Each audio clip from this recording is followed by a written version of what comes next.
গাজীপুরের কাশিমপুরে বহুল আলোচিত রেডিয়েন্ট মডেল স্কুল অ্যান্ড কলেজের শিক্ষার্থীদের বার্ষিক কার্যনির্বাহী কমিটির নির্বাচন 2024 অনুষ্ঠিত হয়েছে।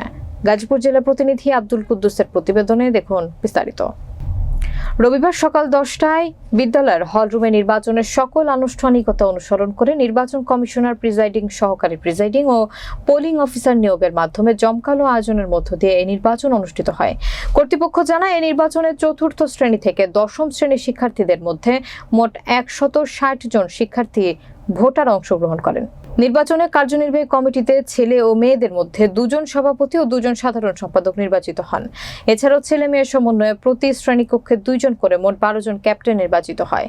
এ সময় প্রতিষ্ঠাতা পরিচালক ও প্রধান শিক্ষক মাওলানা নেসার উদ্দিন আহমেদ এক সাক্ষাৎকারে বলেন, বিদ্যালয়ের পড়াশোনার মান বৃদ্ধি ও শৃঙ্খলতা বজায় রাখতে আমাদের এই ব্যতিক্রমী আয়োজন। ইতিপূর্বেও আমরা সেম ক্যাটাগরিতে আমাদের বিদ্যালয় কার্যনির্বাহী কমিটির নির্বাচনের মাধ্যমে শিক্ষার্থীদের ন্যায্য অধিকার প্রাপ্তিতে সহায়তা করেছি। আমাদের এই পদক্ষেপ ভবিষ্যতে অব্যাহত থাকবে। এ সময় বক্তব্য রাখেন রেডিয়েন্ট মডেল স্কুল অ্যান্ড কলেজের সহকারী শিক্ষিকা মুসাম্মদ রুমানা আফরোজ কাকলি, স্বপ্না আক্তার ও অন্যান্যরা। এছাড়া উপস্থিত ছিলেন প্রতিষ্ঠানের সকল শিক্ষক, শিক্ষিকা, কোমলমতি শিক্ষার্থীরা, স্থানীয় প্রিন্ট ও ইলেকট্রনিক মিডিয়ার কর্মরত সাংবাদিকবৃন্দ, অভিভাবক, অভিভাবিকা ও সুশীল সমাজের নেতৃবৃন্দ। প্রার্থী হয়েছি। আমি আশা করি যে সকলে আমাকে অনেক ভালোবাসা দিয়েছে, সকলে আমাকে অনেক আশা দিয়েছে যে তারা আমাকে ভোট দিবে। বছরই ক্যাবিনেট নির্বাচন হয়ে থাকে।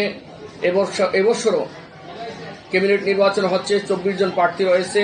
ক্লাস 4 থেকে 10 পর্যন্ত 160 জন যারা রয়েছেন, ভোটার রয়েছেন, তারা তাদের যোগ্য, তাদের নির্বাচিত সৎ আদর্শ প্রার্থীকে তারা ভোটের মধ্য দিয়ে বিজয়ী করবেন এবং এই স্টুডেন্টগুলো স্কুলের কল্যাণে নিজেদেরকে নিবেদিত প্রাণ হিসেবে কাজ করবে, আমরা আশাবাদ ব্যক্ত করছি।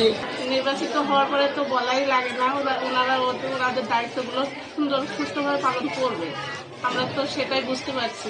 যারা যারা নির্বাচিত হয়েছে প্রত্যেকেই সুষ্ঠুভাবে প্রত্যেকের দায়িত্ব পালন করছে।